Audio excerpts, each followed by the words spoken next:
오늘 저녁 하나님의 말씀은 요한계시록 1장 11절 말씀을 보도록 하겠습니다.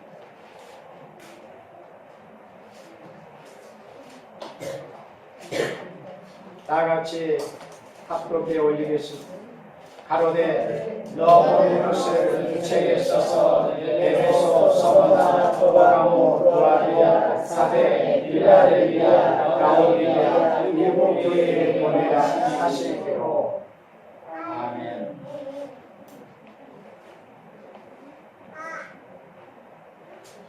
오늘 저녁 시간에 보게 될 말씀은 요한계시록 1장 11절 말씀으로부터 보도록 하겠습니다. 요한계시록 1장 10절에서는 우리 예수님께서 인간 종말에 주님의 피로 값주고 사신 교회가 환난과 재앙을 면하고 안식의 축복을 받게 될 복된 계시록의 말씀을 주일날 주셨다는 것을 10절에서 말씀을 해주셨습니다. 그리고 이제 11절에서는 너 보는 것을 책에 써서 아시아 일곱 교회에 보내라. 이렇게 예수님께서 사도 요한에게 명하셨습니다.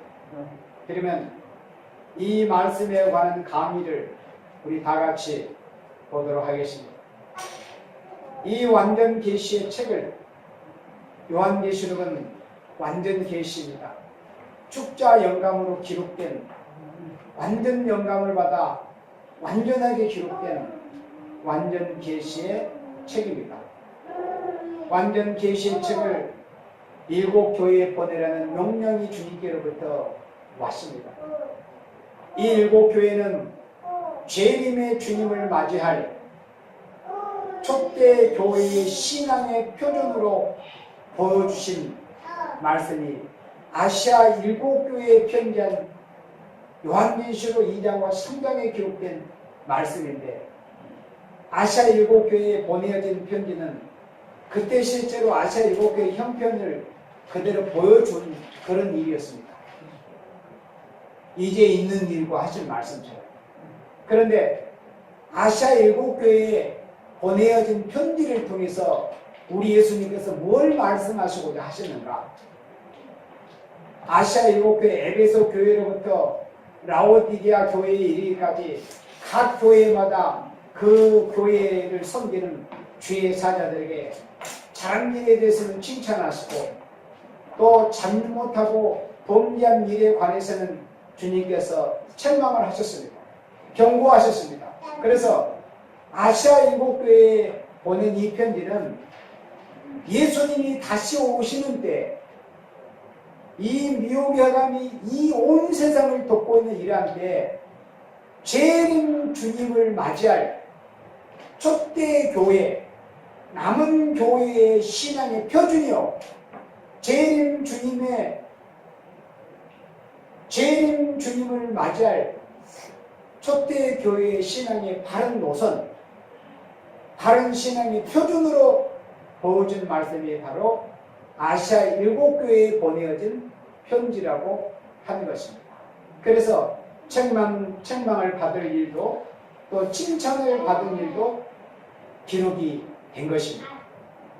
재림 주님을 맞이할 수 있는 신앙의 지침입니다. 이렇게 하면 재림의 주님을 맞이할 수 있고, 또 이런 것을 회개하지 않고 고치지 않으면 재림의 주님을 맞이할 수 없다는 것을 보여주고 말씀한 것이 바로 아시아 일곱 교회에 보내진 편지의 말씀입니다.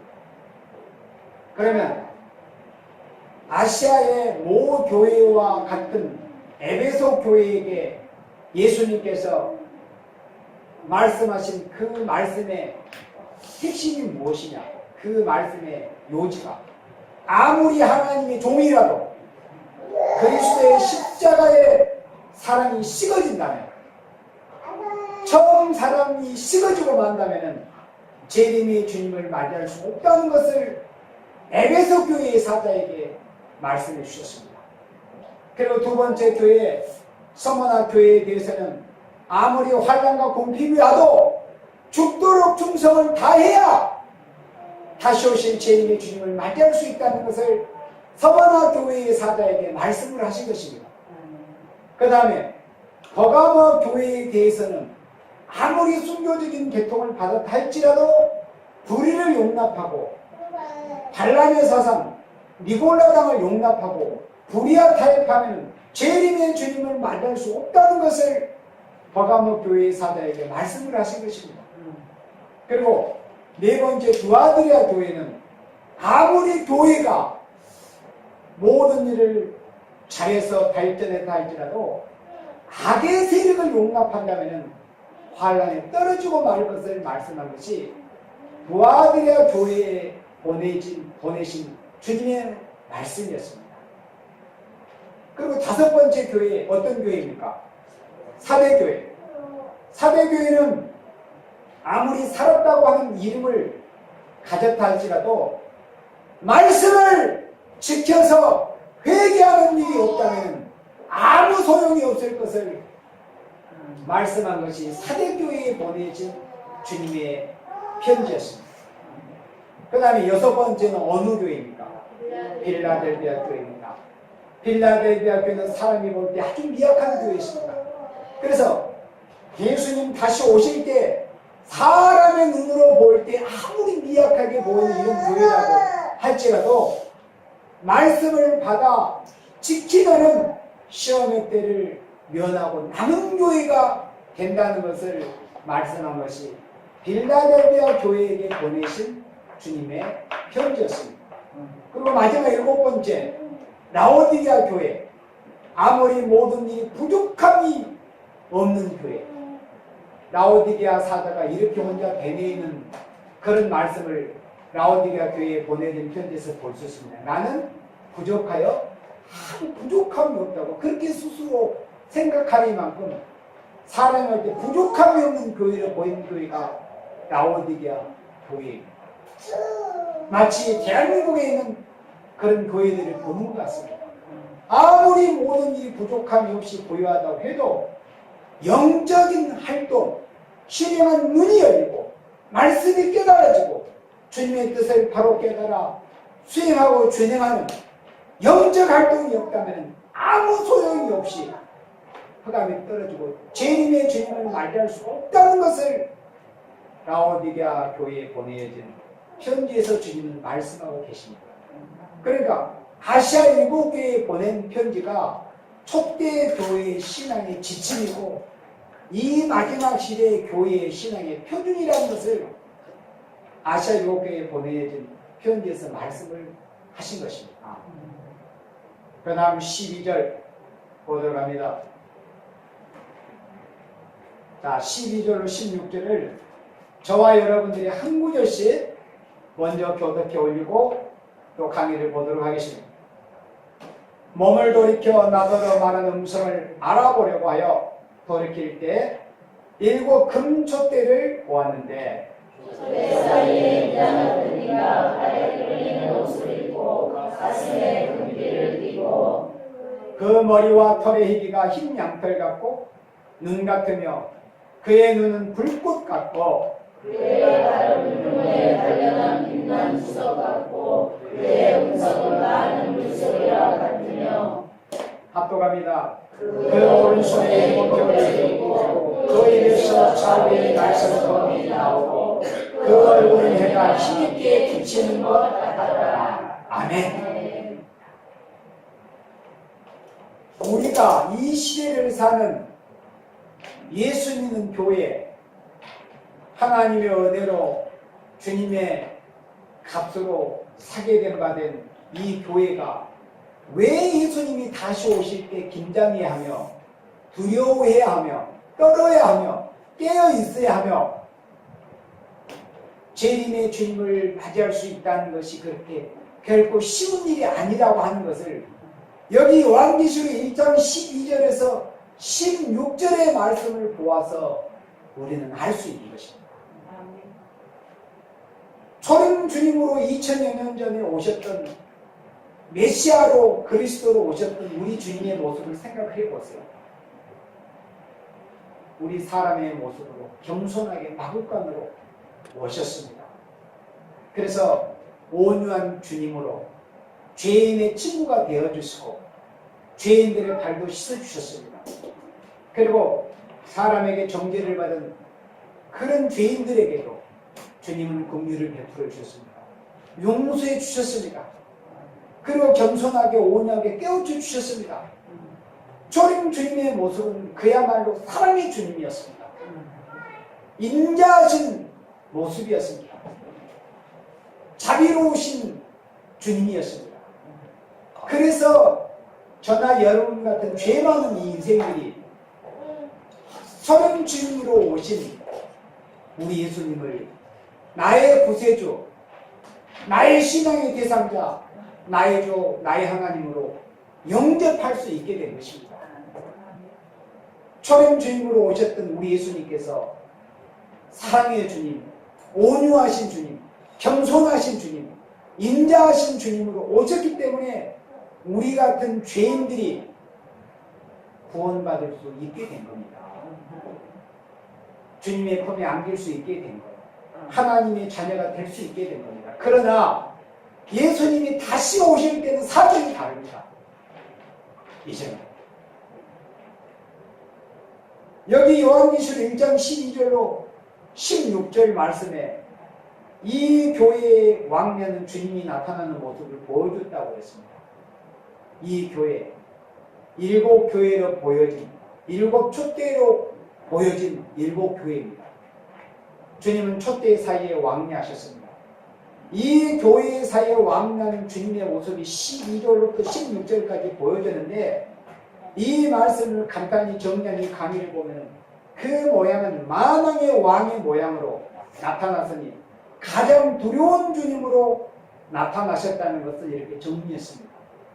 그러니까 우리가 처음에 예수님을 만난 사람은 예수님을 직접 배우지는 못했을지라도 성경을 읽어서 아, 주님이 어떤 모습이었겠구나, 주님은 어떻게 생기셨겠구나, 주님의 인상은 어떠하셨겠구나, 우리가 사복음서를 읽어보면서 그런 것을 마음속으로 생각해 볼 수 있었습니다.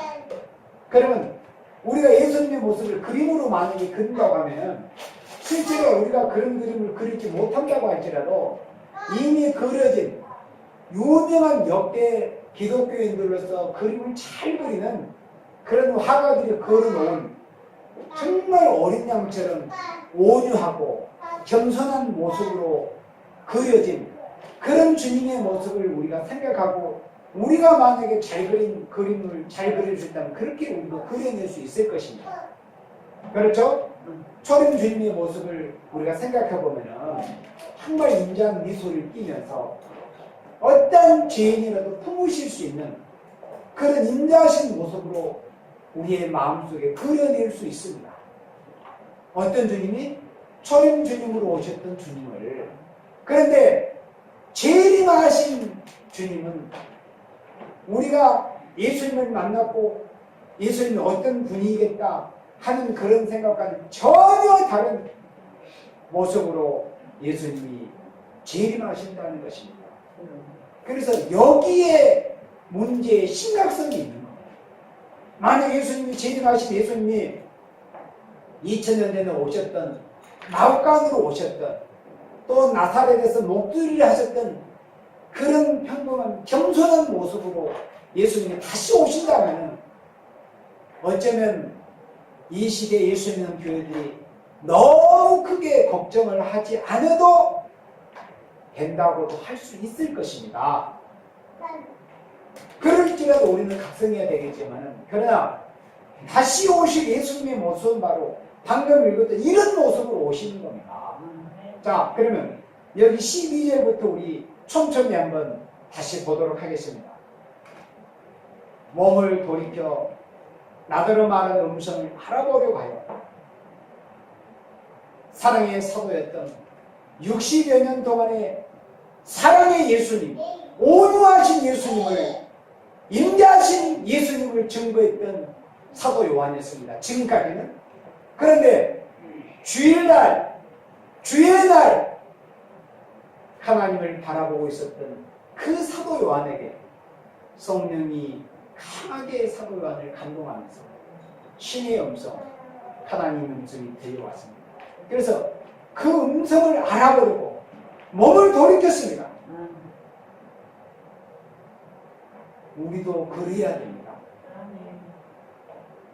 잠언 16장에 있는 말씀처럼 사람이 자기의 길을 계획할지라도, 그러니까 어쩌면 우리는 내 마음에 어떤 목표를 세워놓고 내가 어떤 길을 어떤 노선으로 가야지, 무엇을 이루어야 돼, 그렇게 우리 나름대로 간다고 할 때 주님께 우리가 어떤 음성을 듣고 말씀을 통해서 내게 요구하신 바를 알고 또 내게 주어진 사명이 뭐라는 걸 알게 될 때는 그때까지 자기가 생각했던 마음의 계획과 생각, 어떤 꿈, 아무리 세상적으로 좋아 보이는 꿈이라고 할지라도 그것을 내어 버려버릴 수 있는 이런 신앙의 자세, 이런 믿음, 이런 신앙이 돼야만이 이렇게 두려운 모습으로 오시는 예수님을 우리가 맞이할 수 있게 되는 겁니다. 사도 요한이 어떻게 재림하시는 주님의 모습을 보았습니까? 몸을 돌이켰습니다. 그리고 나더러 말하는 음성을 알아보게 했습니다. 우리는 요한계시록 2장과 3장에 성령이 교회들에게 하시는 말씀을 들을지어다. 무엇이 있는 사람? 귀 있는 사람. 귀는 짐승도 있습니다. 개나 고양이도 귀가 있습니다. 그러나 그런 귀를 말씀한 게 아닙니다. 귀 있는 자는 곧 성령이 함께 하시고 신령한 기문이 열려가지고 성령이 할례를 받아서 하나님의 말씀을 들을 수 있는 귀를 말씀한 겁니다. 귀 있는 자는 성령이 교회들이 하시는 말씀을 들으라고 했습니다. 사도 요한은 그런 귀가 있었습니까? 없었습니까? 있었잖아요. 있었으니까 주의 음성을 들을 수 있었던 것이죠. 우리도 그런 기문이 열려져야 합니다. 아멘. 성령이 교회들에게 하시는 말씀을 들을 수 있는 귀가 열려야 되는 거예요. 아멘. 그래야 내가 할 일이 무엇인가, 이 시대에 나의 사명, 내 가정에 주신 사명, 우리 교회에 주신 사명, 이 나라 자유 대한민국에 주신 사명이 무엇인가를 알 수 있게 됩니다. 어떻게 될까요? 성령이 교회들에게 주시는 말씀을 들을 수 있을 때, 성령이 교회들에게 주시는 말씀을 들을 수 있는 귀를 갖게 될 때 그렇게 되는 것입니다. 그래서 사도 요한이 자신에게 들려오는 그 신의 음성, 주의 음성을 알아보려고 몸까지 돌이켰습니다. 마음이 가면 몸이 따라가잖아요. 그러니까 몸을 돌이켰다는 것은 먼저 뭐가 움직였다는 거예요? 마음이 움직인 거죠. 마음이 움직였으니까 몸을 돌이킨 거 아닙니까? 항상 영혼이 먼저 앞서가잖아요. 몸을 돌이켰습니다. 우리도 행여 주님 앞에서 나의 생각, 나의 계획, 또 어떤 나의 아집, 또 나의 고집, 이런 것이 있다면 하나님의 말씀을 통해서 하나님의 음성, 우리가 세미한 음성을 듣고 그러한 것들을 빌립보서 3장에서 바울이 다메섹 도상에서 강렬한 태양빛보다도 강렬한 빛으로 자기에게 찾아오셔서 나타내 주신 예수님을 만났을 때 자신에게 유익했던 모든 것들, 예수님을 만나기 전에 그가 얼마나 많은 학문을 쌓았었습니까? 당대의 석학이라고 할 수 있는 그런 사울이었습니다. 그렇지만 예수님을 만난 그 순간에 자기에게 유익했던 모든 것들을 무엇과 같이 여기고 버렸다고 했습니다. 개소면과 같이 그렇게 버려버렸다고 했습니다. 그리고 바로 그 길로 그리스도의 종이 돼서 주님을 따르는 그런 신실한 종으로서의 길을 갔던 겁니다.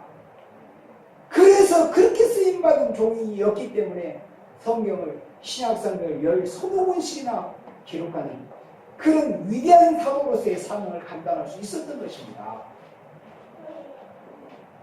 우리가 어느 날까지 어떤 길을 걸어왔다고 할지라도 주님이 내게 원하시는 것과 뭔가, 나에게 뭘 원하시고 어떤 사명을 하기를 원하시고 내가 어떤 길을 가기를 원하신다, 이걸 알아들으면 지금까지의 나의 모든 것을 가차없이 조금도 미련 없이 내팽개쳐 버릴 수 있는 사랑, 그리고 모든 것을 다 비우고 주님의 선하신 뜻대로 하시옵소서.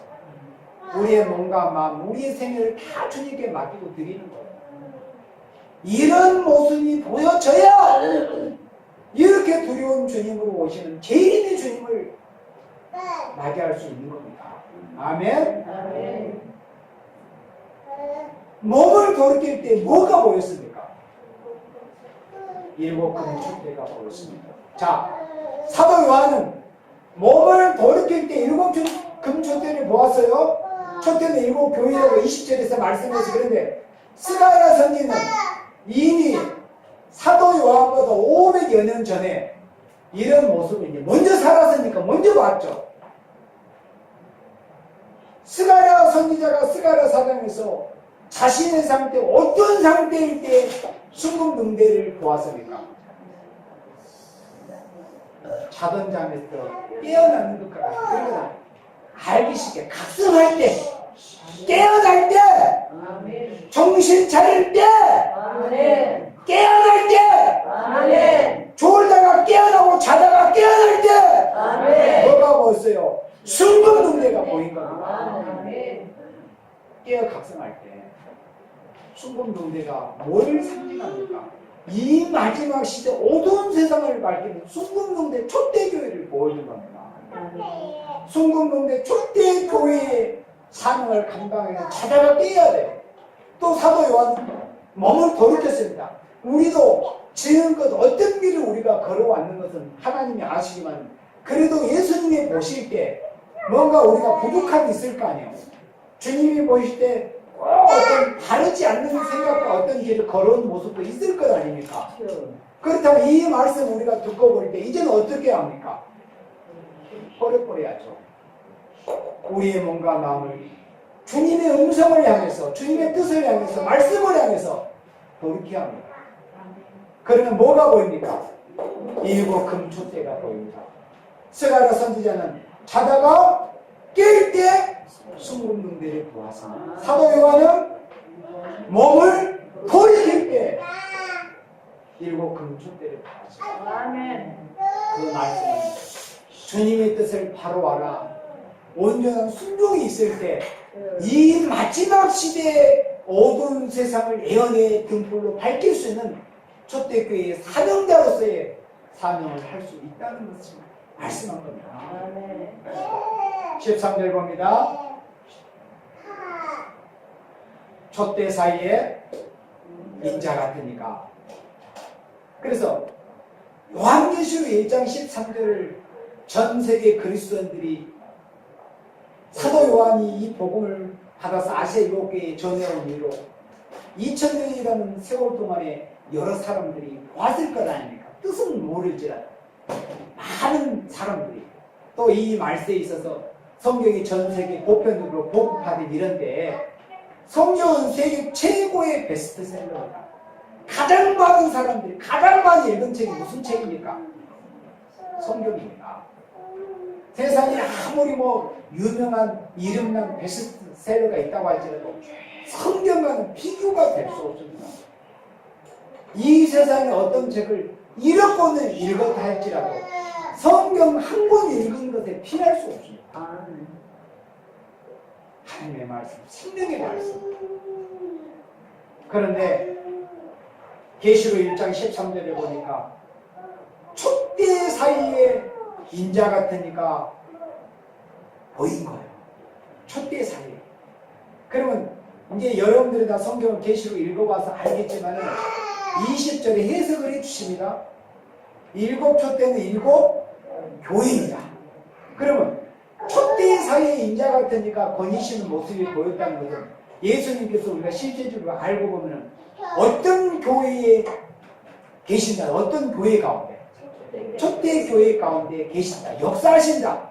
이런 말씀입니다. 그러니까 이 마지막 시대에 다시 오실 재림의 주님을 영접하고 주님이 도우시고 역사에 줄 수 있는 교회가 되기 위해서 어떤 교회를 이루어야 한다는 것입니까? 초대교회를 이루어야 한다는 것입니다. 아멘. 우리는 아직까지 완전한 초대교회를 이루지 못했습니다. 그죠? 뭐 오늘날 뭐 사회의 어떤 집단들은 뭐 다 나름대로 자신들이 무슨 완전한 것처럼 또 뭐 완전한 집단인 것처럼 완전한 교회인 것처럼 이렇게 하잖아요. 그러나 우리는 주님이 보실 때 여전히 몇 프로가 부족한 것은 예수님만이 아시겠죠. 우리도 우리 자신들이 주님 앞에 몇 프로가 부족한 건 잘 모릅니다. 그죠? 그러나 우리가 궁극적으로 추구해야 될 교회는 어떤 교회입니까? 초대교회입니다. 우리가 궁극적으로 목표를 두고 추구해야 될 교회가 어떤 교회입니까? 초대교회 아닙니까? 왜 그럽니까? 이렇게 두려우신 심판주님으로 오신 예수님께서 어떤 교회에만 역사하실 것이기 때문에 초대교회에만 역사하실 것이기 때문에 우리 교회가 또 우리 세일교회가 남은 교회가 되기 위해서는 초대교회를 이루어야 하는 것입니다. 초대교회를 이루려면 어떻게 해야 된다? 스가랴 4장 자다가 깨어나야 된다. 졸다가 깨어나야 된다. 정신을 차려야 된다. 여기 12절에서는 뭘 돌이켜야 된다? 마음뿐 아니라 몸까지 돌이켜야 한다. 그래야 초대교회를 이루고 섬길 수 있는 기본적인 자격 요건이 여기서부터 출발이 되는 겁니다. 이게 다가 아니지만 가장 기본이 뭐예요? 여기서 출발인 거예요. 돌이키는 거. 돌이키는 거.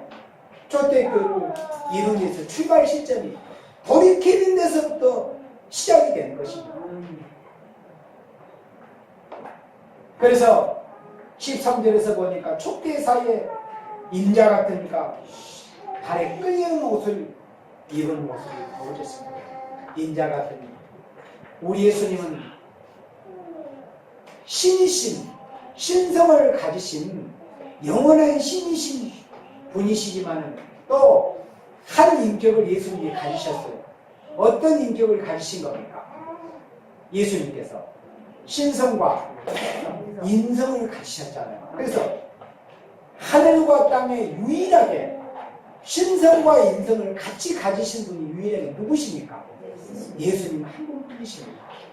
하늘 위에도 땅 위에도 예수님 한 분만이 완전한 신이시며 또 완전한 사람이십니다. 그래서 2000년 전에 갈릴리 제자들이 보는 가운데서 구름을 타고 하늘에 올라가신 그 예수님께서 그 사람이신 완전한 사람이신 그 예수님께서 인자로서 사람의 모습으로서 오신다는 거예요.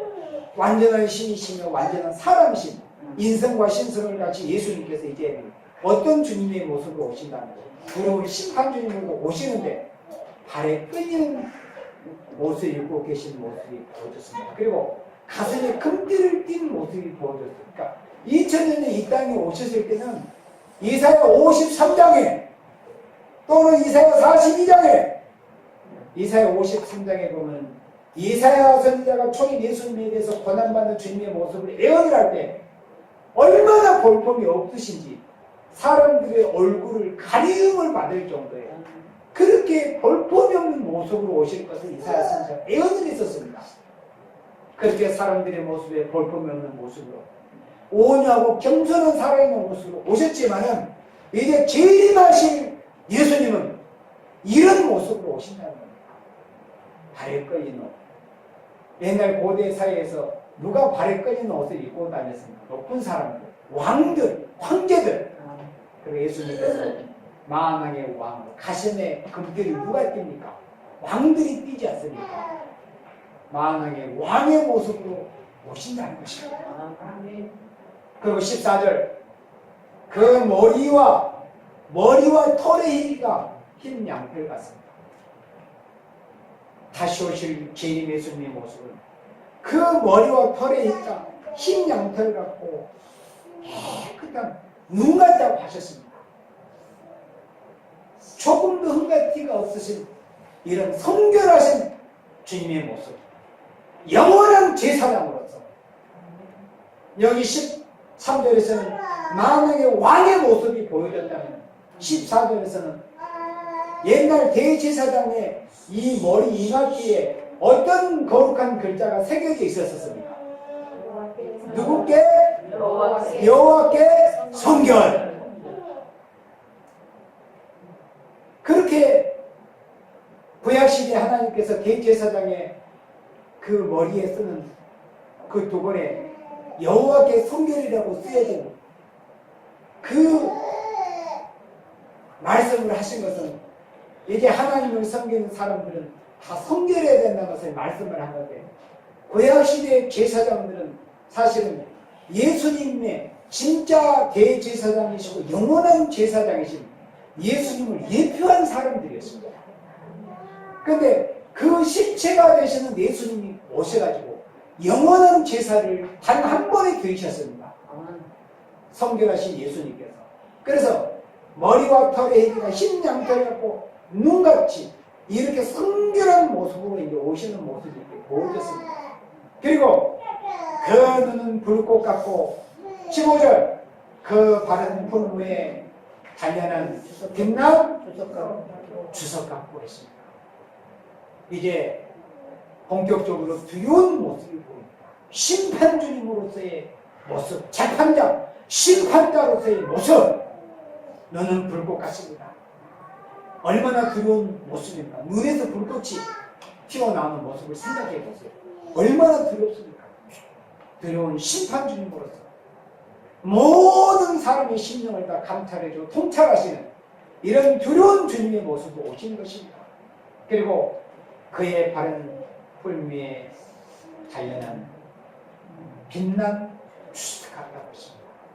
2000년 전에 이 땅에 오셨던 예수님의 바른 유대 병정에 의해서, 로마 병정에 의해서 발에, 양발에 대못이 박혀졌던 그런 연약한 주님의 모습이었지만은 다시 오시는 심판주님으로 오시는 재림주님의 모습은 그 발이 풀무에 단련한 뜨거운 용광로에 쇳덩어리가 던져져서 거기서 불순물이 섞이지 않는 그런 순수한 샘물로 빠져나왔는, 또 순수한 그런 노수로 빠져나와서 단단한 그런 금속을 이루는 것처럼 그 바른 풀무에 단연한 빛난 주석과 같이 그런 모습으로 오신다는 겁니다. 그러니까 이 발이 주석처럼 단단하고 막 빛이 반짝반짝 나는 거예요. 왜 그럴까요?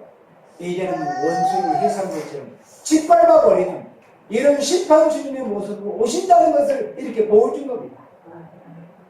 그리고 그의 음성은 하늘 물소리와 같다고 했습니다. 2000년 전에 이 땅에 오실 때 선지자들이 또 이사야 선지자가 초림 주님의 모습은 그 목소리도 크게 하지도 않는다. 거리에 들리지도 않게 하신다. 조용하게 겸손하게 온연 음성으로. 그런데 재림하실 주님의 음성을 보세요. 어떤 음성입니까? 그의 음성은 많은 물소리와 같다고 했습니다. 많은 물소리.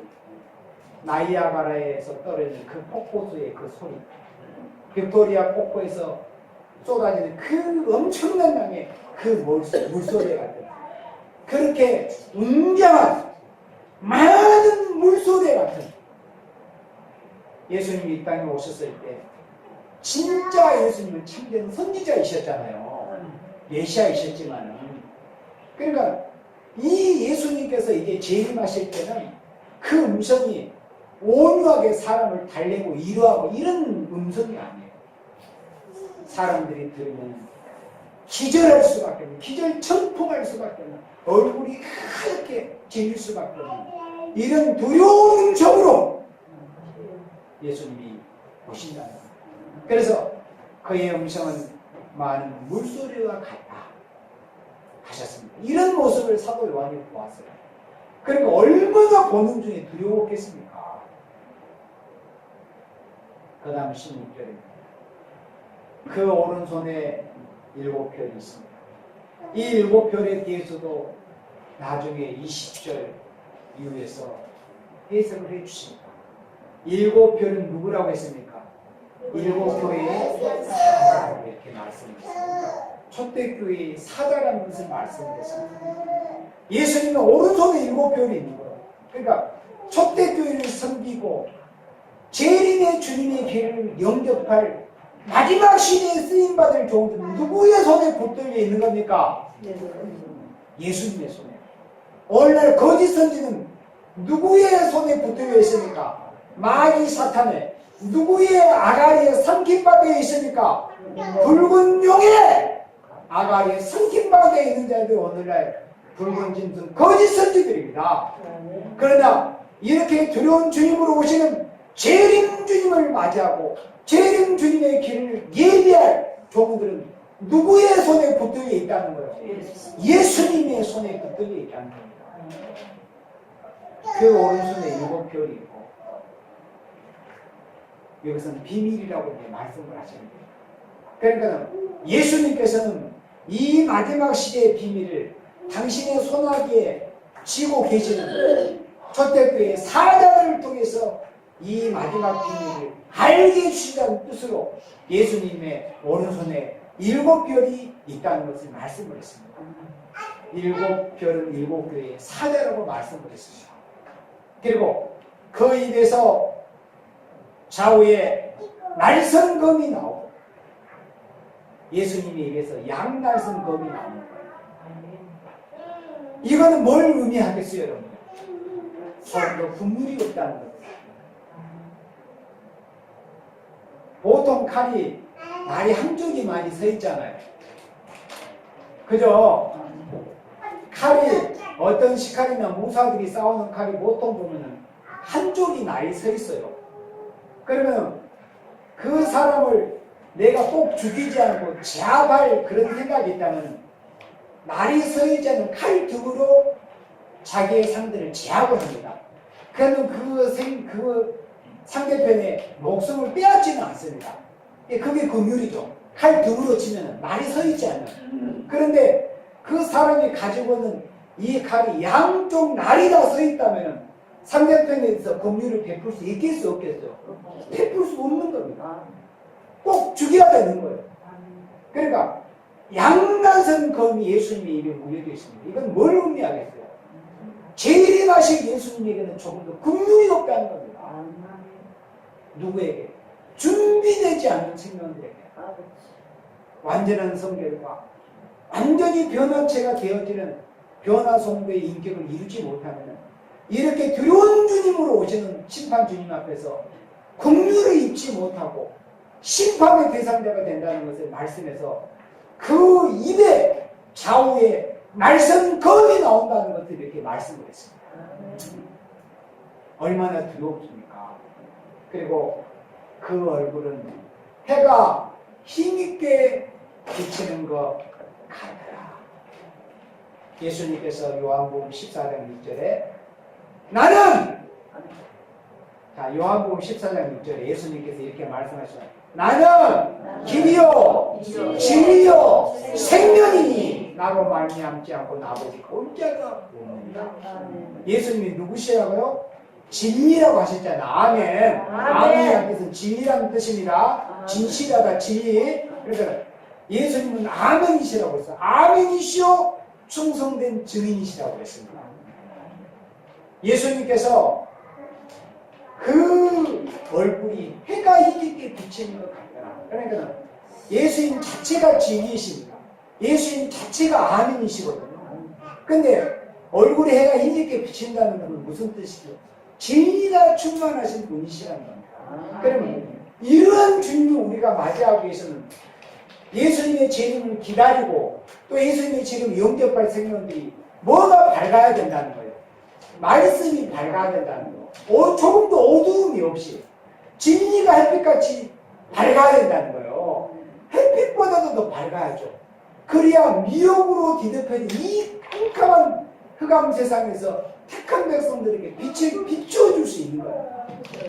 그렇게 준비되고 계시록 10장의 일제에서 보여진 그 힘센 다른 천사로 보여진 변화 성도의 모습에 그 얼굴에 해가 힘있게 비추는 모습이 보여줬잖아요. 그러니까 해가 힘있게 비추는 어떤 진리가 충만한 신랑 모실 예수님을 맞이하기 위해서는 우리 자신들도 계시록 10장 1절에서 천사를 모델로 들어서 말세의 변화 성도의 모습을 보여준 그 말씀처럼 얼굴이 해가 힘있게 비추는 같이 진리가 충만한 종들이 돼야 된다. 진리로 가감없이 무장된 이런 종들이 돼야 합니다. 마지막 싸움은 혈과 육의 싸움이 아닙니다. 총칼로 싸우는 게 아니라 마지막 싸움은 진리의 싸움이고 사상전입니다. 그래서 이렇게 두려운 모습으로 두려운 주님으로 오신 재림 예수님을 영접하기 위해서는 우리가 변화체의 인격을 이루지 않으면 이렇게 두려운 주님 앞에 설 수가 없다는 것입니다. 초림 주님으로 오신 예수님은 누구를 부르셨습니까? 죄인을 부르셨습니다. 재림하신 주님은 죄인을 부르러 오시는 것이 아니라 죄인을 심판하러 오시는 겁니다. 죄와 상관이 없이 된 자들. 이사야 59장 19절에 죄가를 떠난 야곱에게, 히브리서 9장 23절 28절에 누구에게? 죄와 상관이 없이 예수님의 제 이름을 기다리는 생명들에게 예수님을 오신다는 겁니다. 그래서 우리가 이 말씀을 보고서 각성을 하고서 이런 주님이 다시 나타날 때 맞이할 교회가 어떤 교회라고요? 초대교회다. 그래서 우리가 심서 예수님이 오실 때가 심히 더 가까운 이런 때에 우리가 정말 깨어 각성하고 지금까지는 우리가 어떤 길을 걸어왔든지 지나가는 시간 우리가 돌이킬 수는 없잖아요. 그렇지만 이 말씀을 통해서 조금이라도 더 각성을 갖고 힘써 다시 오실 예수님을 영접할 교회를 이루기 위해서 힘쓰고 예수 우리 자신들이 이렇게 두려운 주님으로 오시는 심판 주님 앞에 서기를 깨어서 준비하고 주의 길을 예비하는 귀한 사명을 감당하는 여러분 모두가 되시기를 다시 오실 우리 구주 예수님의 이름으로 축복하며 축원합니다. 아멘. 오늘 저녁 말씀은 여기까지 보도록 하겠습니다.